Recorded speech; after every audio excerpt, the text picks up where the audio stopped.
Good morning ma'am. Ma'am good morning. Good morning.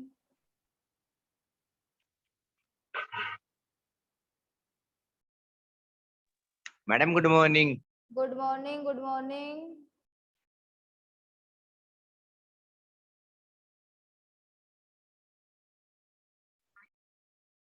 सभी बच्चों के पास आवाज क्लियर आ रही है ना? Yes ma'am.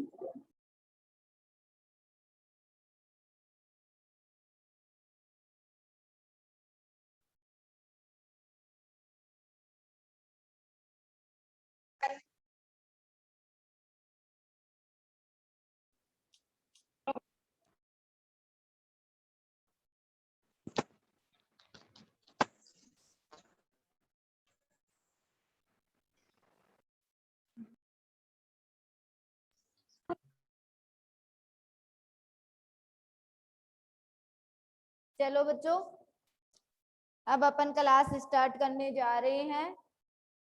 कल आपकी क्लास में द्रव्य स्नेही कोलाइडी और द्रव्य विरोधी कोलाइडी चल रहा था, जिसके मैंने नोट्स भी सेंड कर दिए थे।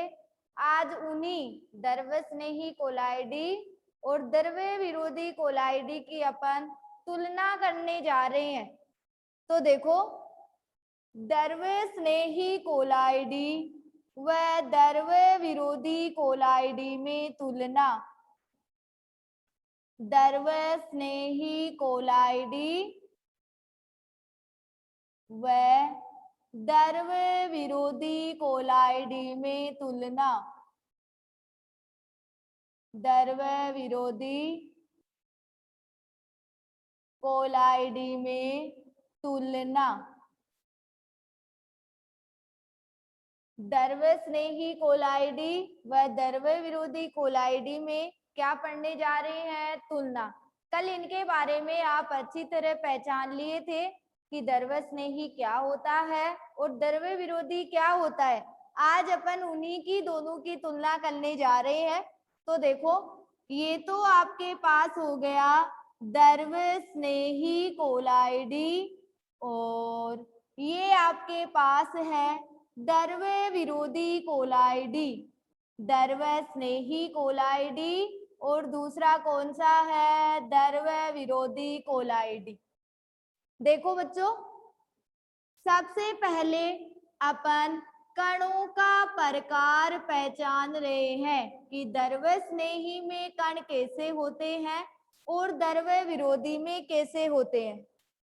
कणों के प्रकार में देखो, द्रव्य स्नेही कोलाइडी में कण वास्तविक विलयन के कणों से कुछ बड़े होते हैं। वास्तविक विलयन के कणों से इनके जो कण होते हैं वो कुछ क्या होते हैं? बड़े होते हैं। जब मैंने आपको विलयन 3 प्रकार के पढ़ाए थे, विलय की कणों की संख्या के आधार पर, वास्तविक विलयन, कोलाइडी विलयन और निलंबन विलयन। वहां पे मैंने आपको वास्तविक विलयन पढ़ाया था और बताया था इसमें विलय के कणों का आकार 1 नैनोमीटर से कम होता है।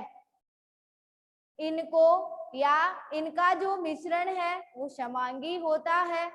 एक ही प्रावस्था होती है। एक ही प्रावस्था का मैंने आपको मतलब समझाया था। इस विलयन को फिल्टर पत्थर व अर्ध पारगम्य झिल्ली दोनों से छानते हैं या दोनों से यह विलयन छन जाता है।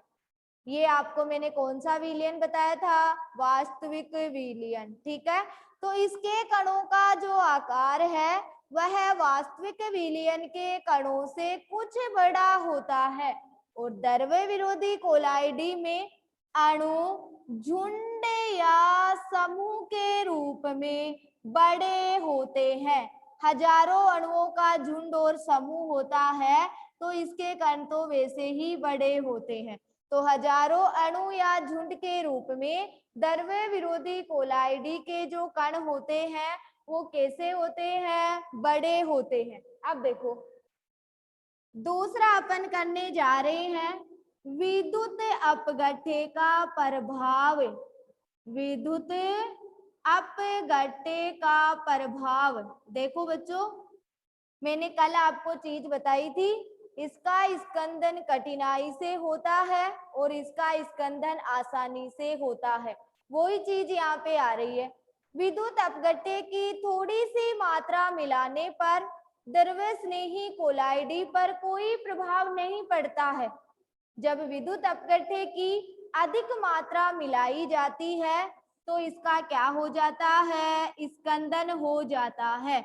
इतनी बात बोलने का मतलब ये है, द्रव्यस्नेही कोलाइडी का जो स्कंदन होता है वह बड़ी कठिनाई से होता है। इसमें विद्युत अपघट्य की थोड़ी सी मात्रा मिलाने पर ही इनका जो स्कंदन होता है वह आसानी से हो जाता है। तो इसका कठिनाई से स्कंदन होता है और इसका आसानी से स्कंदन होता है। ये क्या है? विद्युत अपघट्य का प्रभाव। अब देखो, तीसरा पॉइंट है अणु संख्य गुणधर्म। अणु संख्य गुणधर्म बहुत ही अच्छी तरह क्लियर करवा रखा है तुम्हें। अणु संख्य गुणधर्म भी और अणु संख्य गुणधर्म के 4 प्रकार भी क्लियर करवा रखे हैं। मैंने आपको अणु संख्य गुणधर्म बताया था। वे गुणधर्म जो विलेय के कणों की संख्या पर निर्भर नहीं करते हैं, प्रकृति पर निर्भर करते हैं, वो क्या कहलाए थे? अणु संख्य गुणधर्म। 4 प्रकार बताए थे, जिसमें आपने पहला किया था वाष्प दाब में आपेक्षिक अवनमन, दूसरा क्वथनांक में ऊर्णन, तीसरा हिमांक में अवनमन, चौथा प्रासरण दाब। चारों को मैंने न्यूमेरिकल सहित समझाया था आपको। तो इसमें देखो, अणु संख्य गुणधर्म, द्रव्यस्नेही कोलाइडी में जो अणु संख्य गुणधर्म होते हैं वो निम्न होते हैं। निम्न का मतलब है इसमें प्रासरण दाब भी कैसा होता है? निम्न होता है। हिमांक में अवनमन, मैं आपको शॉर्ट समझा रही हूँ, डेल्टा टीएफ। हिमांक में अवनमन भी कैसा होता है? निम्न होता है। वाष्प दाब में आपेक्षिक अवनमन भी क्या होता है? निम्न होता है। तो वाष्प दाब में आपेक्षिक अवनमन P0 माइनस PS बटा P0, ये भी क्या होता है? निम्न होता है। प्रासरण दाब भी निम्न, हिमांक में अवनमन भी निम्न और वाष्प दाब में आपेक्षिक अवनमन भी क्या होता है? निम्न होता है। क्वथनांक में ऊर्णन भी क्या होगा? निम्न। इसमें जो अणु संख्य गुणधर्म होते हैं वो क्या होते हैं? उच्च। प्रासरण दाब भी उच्च होता है। प्रासरण दाब को आपने किससे दर्शाया था? पाई से। हिमांक में जो अवनमन होता है वो भी उच्च होता है। वाष्प दाब में जो आपेक्षिक अवनमन होता है वो भी क्या होता है? उच्च। ये सारी चीज तुम पढ़े हुए हो, इसलिए मैं कोड वर्डों में लिख रही हूँ। पाई का मतलब प्रासरण दाब, डेल्टा टीएफ का मतलब हिमांक में अवनमन, P0 माइनस PS बटा P0 का मतलब वाष्प दाब में आपेक्षिक अवनमन। तो अणु संख्य गुणधर्म द्रव्यस्नेही कोलाइडी में तो निम्न होते हैं और द्रव्य विरोधी कोलाइडी में क्या होते हैं? उच्च होते हैं। और कौन कौन से अणु संख्य गुणधर्म होते हैं वो भी मैंने आपको बता दिए। इसका चौथा है तुलना में पॉइंट, टिंडल प्रभाव। टिंडल प्रभाव देखो, प्रकाश का पथ जब चमकता हुआ दिखाई देता है तो वही प्रभाव क्या होता है? टिंडल प्रभाव। द्रव्यस्नेही कोलाइडी में यह प्रभाव कम स्पष्ट होता है। टिंडल प्रभाव इसी लेसन में आपके आगे डिटेल से आएगा। जब प्रकाश का पथ चमकता हुआ दिखाई देता है वही क्या होता है? टिंडल प्रभाव। इसी लेसन में इसका डिटेल पढ़ेंगे अपन, यहाँ पे केवल मैंने परिभाषा बताई है। तो टिंडल प्रभाव द्रव्यस्नेही कोलाइडी में कम स्पष्ट होता है और द्रव्य विरोधी कोलाइडी में टिंडल प्रभाव अधिक स्पष्ट होता है। मतलब यह टिंडल प्रभाव कम दर्शाता है और ये अधिक दर्शाता है। अगला पॉइंट है आवेश। द्रव्य स्नेही कोलाइडी में आवेश विलयन की पीएच पर निर्भर करता है, अर्थात आवेश क्या हो सकता है, शून्य। तो द्रव्य स्नेही कोलाइडी में आवेश क्या होता है, शून्य। द्रव्य विरोधी कोलाइडी धन आवेशित भी होते हैं और ऋण आवेशित भी होते हैं। कल आपने दिमाग लगा लो, द्रव्य विरोधी कोलाइडी के मैंने आपको एग्जाम्पल बताए थे, Ag, Au, Pt, ये तो धातु सोल हो गए। अन्य अधातु सोल भी द्रव्य विरोधी कोलाइडी में ही आते हैं। तो अधातुओं पे कौन सा चिन्ह होता है, ऋणावेश, और धातुओं पे धनावेश। तो ये धनावेशित व ऋणावेशित होते हैं। और ये कैसे आवेश वाले, शून्य, जैसे स्टार, जिलेटिन, गोंद, ये किसके एग्जाम्पल थे, द्रव्य स्नेही कोलाइडी के। आगे का पॉइंट है विद्युत कण संचलन। विद्युत कण संचलन। द्रव्य स्नेही कोलाइडी विद्युत कण संचलन प्रदर्शित नहीं करते हैं, या तुम ऐसे कह सकते हो विद्युत कणों द्वारा विद्युत कण संचलन बहुत ही कठिनाई से होता है या नहीं होता है। और इसमें विद्युत कणों द्वारा विद्युत कण संचलन क्या होता है, संभव होता है। अगला पॉइंट है श्यानता। देखो श्यानता, द्रव्य स्नेही कोलाइडी की जो श्यानता होती है वह जल से उच्च होती है। जल से क्या होती है, उच्च होती है। सबसे ज्यादा श्यानता किसकी होती है, जल की। तो द्रव्य स्नेही कोलाइडी में जो श्यानता होती है वह जल से क्या होती है, उच्च होती है। द्रव्य विरोधी कोलाइडी में जो श्यानता होती है वह जल के बराबर ही होती है। इसमें तो जल से उच्च होती है और ये क्या होती है, जल के बराबर होती है। पृष्ठ तनाव। पृष्ठ तनाव देखो, द्रव्य स्नेही कोलाइडी का जो पृष्ठ तनाव होता है वह जल से कम होता है और इसका जो पृष्ठ तनाव होता है वह जल के क्या होता है, बराबर होता है। अगला 9वां पॉइंट है परिक्षिप्त प्रावस्था की सांद्रता, या तुम परिक्षिप्त प्रावस्था को वितरित प्रावस्था भी बोल सकते हो। जिस प्रकार परिक्षेपण माध्यम को आपने वितरण माध्यम बोला था, उसी प्रकार परिक्षिप्त प्रावस्था को आप क्या बोल सकते हो, वितरित प्रावस्था। तो वितरित प्रावस्था की सांद्रता, इसमें वितरित प्रावस्था की सांद्रता उच्च संभव होती है और इसमें वितरित प्रावस्था की सांद्रता उच्च संभव नहीं होती है। ये क्या है, द्रव्य स्नेही कोलाइडी व द्रव्य विरोधी कोलाइडी में तुलना। एक तुलना 10वीं तुम सब जानते हो जो मैंने कल बता दी थी। प्रकृति द्रव्य स्नेही कोलाइडी उत्कर्मणीय प्रकृति के होते हैं और द्रव्य विरोधी कोलाइडी अनुत्कर्मणीय प्रकृति के होते हैं। तो द्रव्य स्नेही कोलाइडी व द्रव्य विरोधी कोलाइडी में आप तुलना करने जा रहे हो। फटाफट रिपीट कर रही हूँ। कणों का प्रकार वास्तविक विलयन से कुछ बड़े होते हैं। हजारों अणु या झुंड के रूप में बहुत बड़े कण होते हैं। ठीक है, मार्कर के इशारे से ही समझा रही हूँ, बार बार द्रव्य स्नेही द्रव्य विरोधी नहीं बोलूंगी। विद्युत अपघट्य का प्रभाव, विद्युत अपघट्य की थोड़ी मात्रा मिलाने पर इस पे कोई प्रभाव नहीं पड़ता है, अधिक मात्रा मिलाने पर इनका स्कंदन हो जाता है, अर्थात कठिनाई से स्कंदन होता है।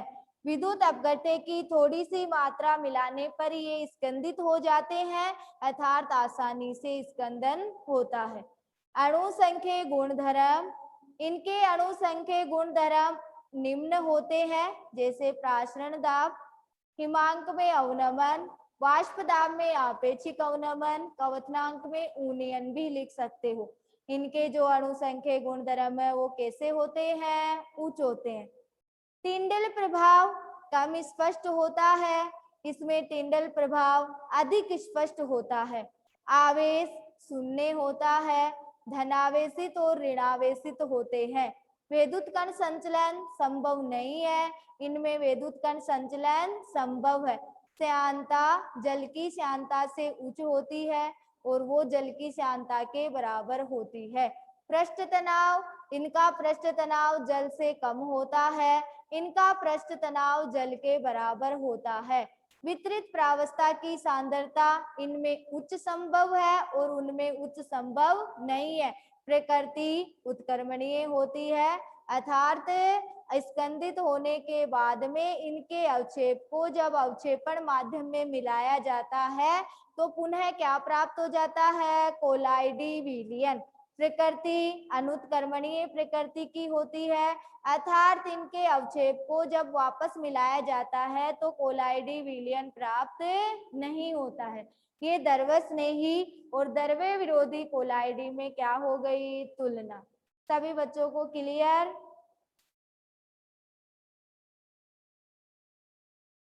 द्रवस्नेही कोलाइडी और द्रव्य विरोधी कोलाइडी में तुलना सभी बच्चों को क्लियर हो गया क्या? यस मैम, प्रेरणा प्रजापत कह रही है यस मैम। बाकी बच्चे भी बोलो, फटाफट बोलो।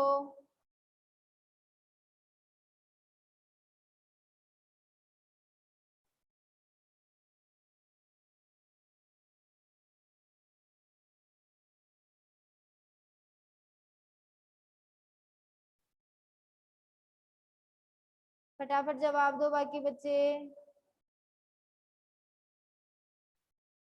आगे चलो। Nidhi Sherawat yes ma'am, Madhu Chaudhary yes ma'am, Konika Kumawat yes ma'am, Devansh yes ma'am. चलो ठीक है, आगे चल रही हूँ मैं। पूजा शर्मा ठीक है। नो मैम, इनके कारण क्या है, किनके कारण? सोनाक्षी किसके कारण पूछने जा रही है? हैं सोनाक्षी? चलो अब अपन आगे पढ़ने जा रहे हैं। परिक्षिप्त प्रावस्था व परिक्षेपण माध्यम की भौतिक अवस्था के आधार पर आपने 8 प्रकार पढ़ लिए। परिक्षिप्त प्रावस्था व परिक्षेपण माध्यम के मध्य अन्योन्य क्रिया के आधार पर आपने 2 प्रकार पढ़ लिए और अब अपन पढ़ने जा रहे हैं तीसरा। कोलाइडी का तीसरा वर्गीकरण है परिक्षिप्त प्रावस्था के कणों के प्रकार के आधार पर। परिक्षिप्त प्रावस्था के कणों के प्रकार के आधार पर, कणों के प्रकार के आधार पर देखो, परिक्षिप्त प्रावस्था के कणों के प्रकार के आधार पर कोलाइडी 3 प्रकार के होते हैं, जिसमें पहला चल रहा है बहुआण्विक कोलाइडी। 3 प्रकार बताए हैं मैंने, जिसमें आप पहला पढ़ने जा रहे हो बहुआण्विक कोलाइडी। दूसरा होता है वर्ध आणविक कोलाइडी और तीसरा होता है समगुणित या सहचारी कोलाइडी, जिसमें मिसेल का निर्माण होगा तो उसको मिसेल भी कहा जाता है। मिसेल आपने 10वीं क्लास में भी पढ़ी है। तो देखो, सबसे पहला वर्गीकरण अपन परिक्षिप्त प्रावस्था के कणों के प्रकार के आधार पर पढ़ने जा रहे हैं बहुआण्विक कोलाइडी। इसमें पदार्थ के छोटे छोटे परमाणु या अणु आपस में संयुक्त होकर कोलाइडी कणों के आकार में परिवर्तित हो जाते हैं। मैंने आपको कोलाइडी विलयन में कोलाइडी कणों का आकार बताया था। 1 नैनोमीटर से 1000 नैनोमीटर के बीच, यानी 1 नैनोमीटर से तो अधिक और 1000 नैनोमीटर से कम, तो बहुआण्विक कोलाइडी क्या होते हैं? इसमें पदार्थ के छोटे छोटे परमाणु या अणु आपस में संयुक्त होकर कोलाइडी कणों के आकार में परिवर्तित हो जाते हैं। इनको क्या कहा जाता है? बहुआण्विक कोलाइडी। यह कण अणु या पुंज के रूप में होते हैं या फिर संयुक्त परमाणु या अणु के रूप में होते हैं।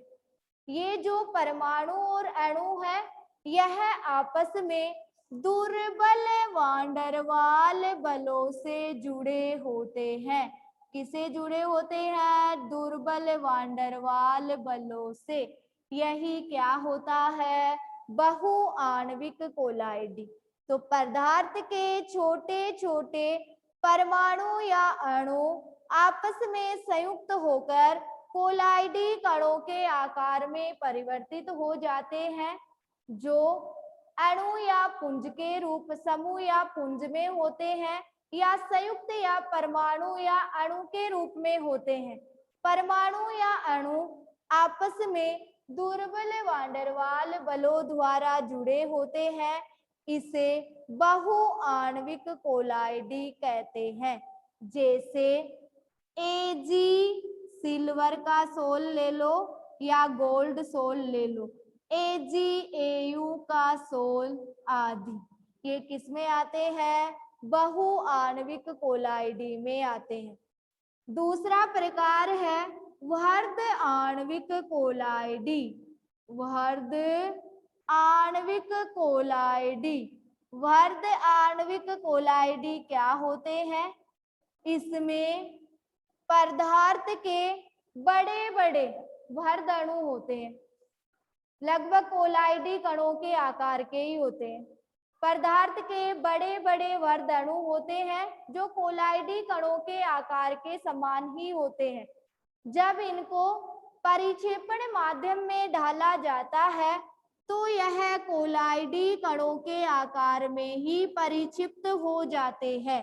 कोलाइडी कणों के समान ही होते हैं, तो इनको जब आप परिक्षेपण माध्यम में डाल देते हैं तो यह कोलाइडी कणों के आकार में ही क्या हो जाते हैं? परिक्षिप्त हो जाते हैं।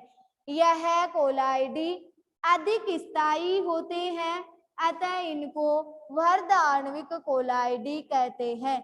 जैसे स्टार्च, जिलेटिन, गोंद आदि का जो सोल होता है, आदि का जो विलयन होता है, वो किसके अंतर्गत आते हैं? वर्ध आणविक कोलाइडी के अंतर्गत। अब देखो, इसी में अपन पढ़ने जा रहे हैं तीसरा प्रकार। तीसरा प्रकार अपन पढ़ने जा रहे हैं समगुणित कोलाइडी। समगुणित कोलाइडी या इसका दूसरा नाम है सहचारी कोलाइडी। सहचारी कोलाइडी। इस प्रकार के वर्गीकरण में मिसेल बनती है, अतः इसको मैंने कोष्टक में मिसेल भी लिख दिया। अब देखो, यह कोलाइडी क्या होते हैं? कुछ पदार्थ ऐसे होते हैं जो परबल विद्युत अपघट्य की तरह व्यवहार करते हैं। आपके जब अपन विद्युत रसायन वाला तीसरा लेसन पढ़ेंगे तो उसमें परबल विद्युत अपघट्य क्या होते हैं, दुर्बल क्या होते हैं, ये सारी चीज आएगी। तो कुछ पदार्थ ऐसे होते हैं जो परबल विद्युत अपघट्य के समान व्यवहार करते हैं, और कब? उच्च सांद्रताओं पर।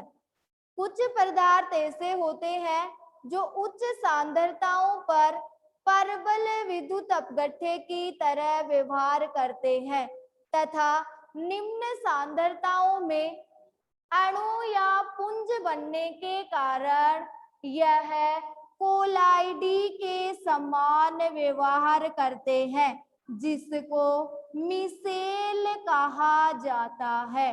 क्या कहा जाता है? मिसेल। उच्च सांद्रताओं पर तो परबल विद्युत अपघट्य की तरह व्यवहार करते हैं और निम्न सांद्रताओं में अणुओं का पुंज बनने के कारण कोलाइडी के समान व्यवहार करते हैं, जिसको क्या कहते हैं? मिसेल।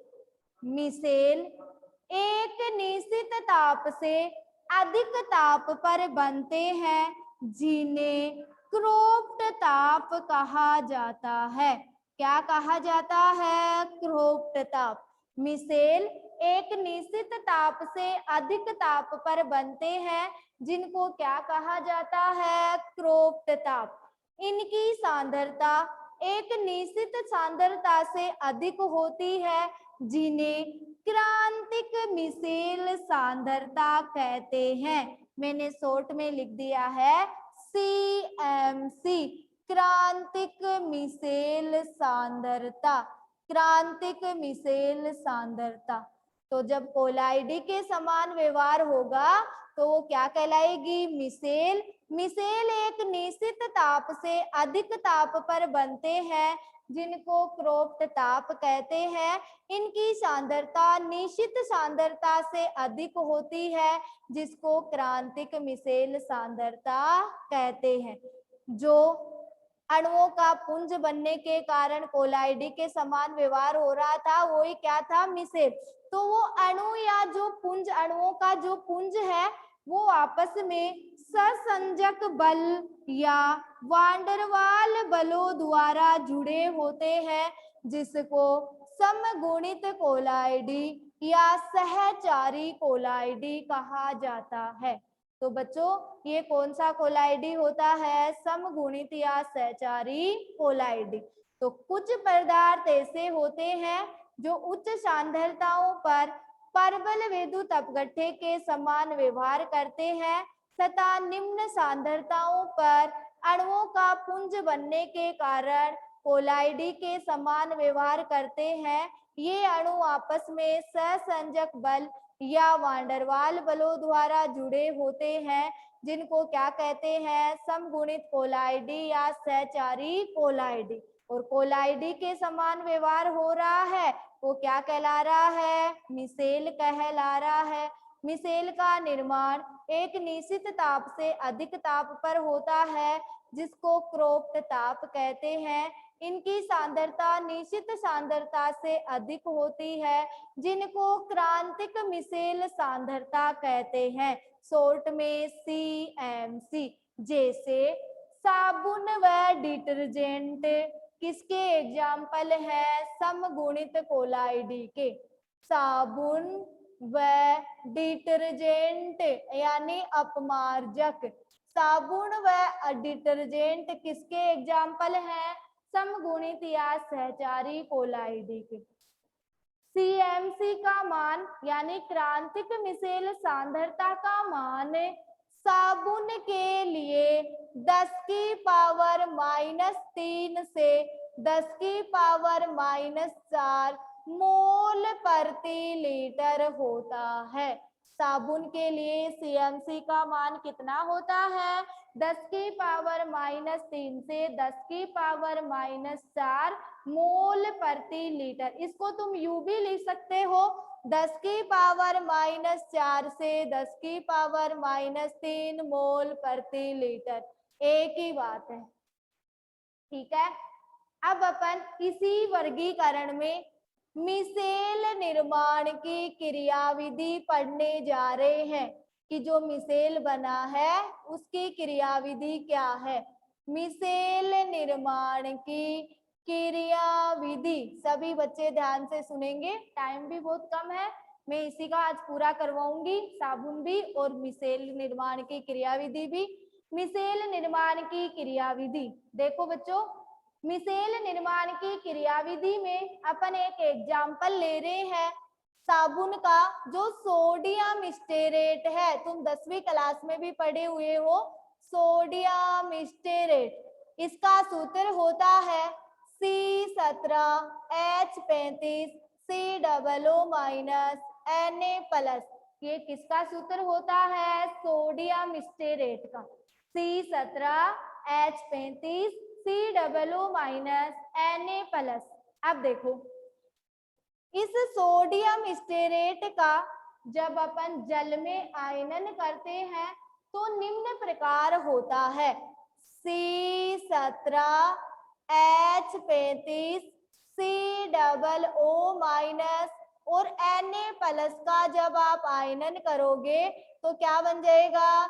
C17H35 COO माइनस और Na+। ये इसका आयनन हो गया। इधर तुम्हें दिखाई नहीं दे रहा, Na+ है।